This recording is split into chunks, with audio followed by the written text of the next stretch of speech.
మిత్రులారా, ధూర్జటి రచించిన శ్రీకాళహస్తీశ్వర శతకంలో నుంచి మరి యొక్క అద్భుతమైన పద్యాన్ని వినండి.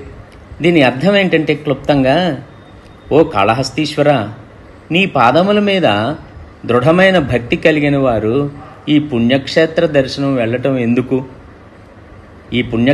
అన్ని పుణ్యక్షేత్రాలు దర్శనం వెళ్ళటం ఎందుకు అని దీని యొక్క అర్థం క్లుప్తంగా.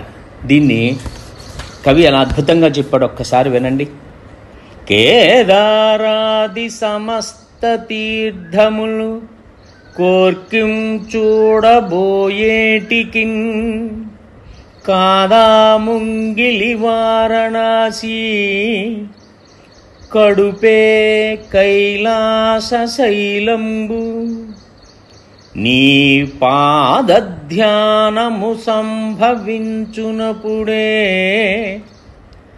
భావింపగా జ్ఞానలక్ష్మీ దారిద్రులుగారెలోకులకట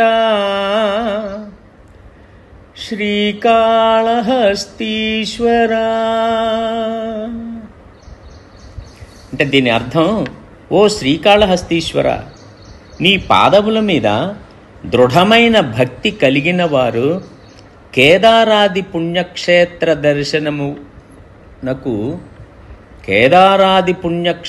దర్శనమునకు వెళ్ళుట ఎందుకు? అట్టి వారికి ఇంటి ముంగిలియే కాశీక్షేత్రము కాదా?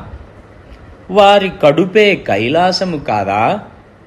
విచారించగా, అయ్యో, ఈ లోకులు జ్ఞాన సంపదను లేనివారు కదా అని దీని అర్థం. శివానుగ్రహ ప్రాప్తిరస్తు. సర్వే జనా సుఖినో భవంతు. సమస్త సన్మంగళాని భవంతు. స్వస్తి.